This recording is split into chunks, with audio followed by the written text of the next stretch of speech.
गल सुनो। जी। आज सुबह से सो रहे जे, बड़े लेट नाल उठे जे। उस दिन मैं बड़ा जरूरी ख्वाब देख रहा था। है तो ख्वाब है लेकिन बड़ा मजेदार जे है। मैं कहनी तरह शेयर कर देना। जी। मैं ख्वाब दे गया मियां नवाज शरीफ मेरा वास्ते जाके ते सलाम दुआ होई है। मैं बैठा, मैं कि मियां साहब एक सवाल है, हजम नहीं हो रहा, मैंने समझाओ। कहते ने की सवाल है? मैं कहा भी सवाल है कि भी ये जड़ा सब कुछ होया है, हमजा तुहाडे कोल आ गया है, पंजाब की हुकूमत आराम नाल तुसीं जान दित्ती है, उत्थे वो बैठ गया जड़ा हनुमान भगवान है, तो की चक्कर हो रहा है कि मैनू कोई समझ नहीं आ लग रही। सियासत वाकई बड़ा मुश्किल खेड है, पर इन्नी गल तो सानू दस दिओ। मियां साहब हस्से ने बड़ा खोल कर ठट्ठा मार के हस्से। मुंडे ने आवाज मारी, कहता चाह लियाओ नाल कोई खान पीन वास्ते लियाओ। मैं बड़ा खुश है, चौड़ा होकर बह गया मैं उत्थे। मैं कहा लै गया तो मियां साहब गल कोई चंगी लगी साडी। कहते ने यार गल हैगी है कि गौर करो जरा, साढ़े को दो रस्ते से, एक तो हैगा सी झगड़ा पा लेंदे ते सर बखेर बखूर के भरा मारते बेवकूफी करते। दूसरा तरीका हैगा सी दुश्मन दे चाल जिहड़ी सी उहदे विच दुश्मन फसा लेंदे। तो मैं कहा किस तरह फसाया, पंजाब की घूमत चलेगी सारा कुछ। कहते नहीं नहीं इस तरह नहीं गल है कि मेरी बड़ा देर का झगड़ा सी जो दिन चल रहा, मतलब कि गया नाराजगी आपस में। कहते ने कि जिहड़ा ना चौधरी शुजात साहब उन्होंने ख्वाहिश सी बड़ी देर दी कि भी साढ़े तल्लुकात आपस में ठीक हो जाए। उन्होंने कई दफा पहले कोशिश भी की, लेकिन एक गल सारी गल्लां पासे रख के गल सोचो कि भी वो गलबात करके उन्हें तो कैमरा वाला बंदा है। इस गल का मैंने भी पता है कि भी वो कैमरा वाला है। मियां साहब कह रहे थे, कहते ने कि भी साडी जो गलबात हो गई सी, वजीर आला बरामदी सब कुछ हो गया, तो जो उतले हैंडलर ने जोड़े हवारी नहीं इहदे हैंडलर ने, लॉन्चर ने, मीर जाफर भी सादक बड़े अदारे दे बड़े, उन्होंने मूनस लाई दी उन्होंने गल मैनू याद कराई कि मूनस लाई ने आके दस्सिया सी कि भी उन्होंने फोन किया, उन्होंने कहा भाई जी उत्थे आइयो, तो कोई नहीं तुहानू वजीर आला बनने की जरूरत, वजीर आला असीं तुहानू बनावांगे, वजीर आला तो बना के बहावांगे, तो इमरान खान लिया के बहावांगे, इमरान खान नूं ताकत जाएगा, सदारती निजाम भी आएगा, ये भी होएगा, वो भी होएगा।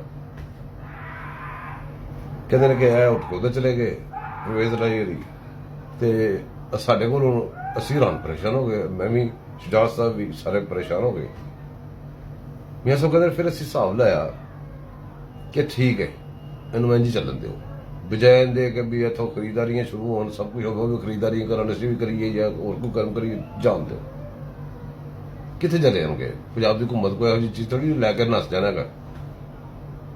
कहते ने कि भी उन्होंने असीं करन दिता, सब कुछ सारा कुछ हो गया। फिर मेरी तो शुजात साहब की गल, मैं उन्होंने कहा कि हाँ जी, उन्होंने कहा जी तुसीं ना मेरे ते भरोसा रखो, थोड़ा टाइम दो, तुसीं अपनी गल ते कायम रहो, मैं अपनी गल ते कायम रहा, थोड़ा टाइम दो।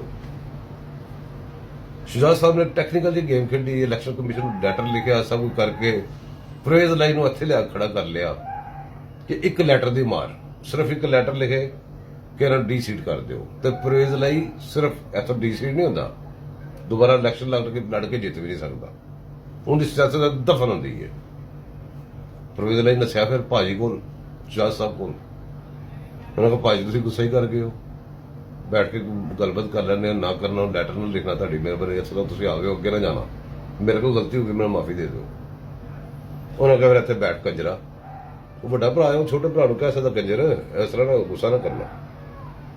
उन्हें कहा तू जी बगैरतियां कीतियां ने सारा बेड़ागर करता है, अपने खानदान का नाम खराब करता है, साडी सियासत तू खुद का हमला करता है।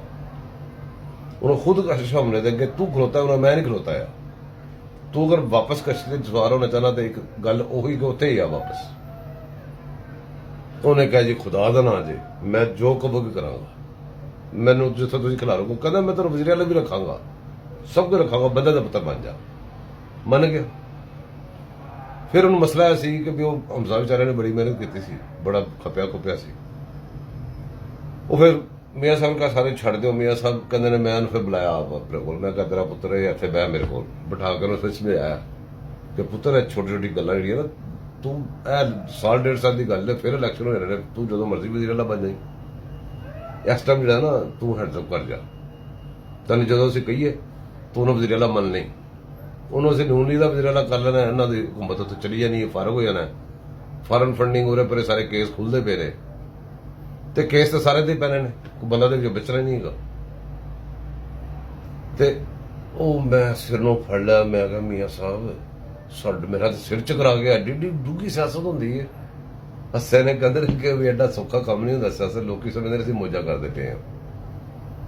ਕਹਿੰਦੇ ਨੇ ਸੂਲੀ ਦਾ ਬੰਦਾ ਟੰਗਿਆ ਹੁੰਦਾ ਹਰ ਟਾਈਮ ਹਰ ਪਾਸੇ।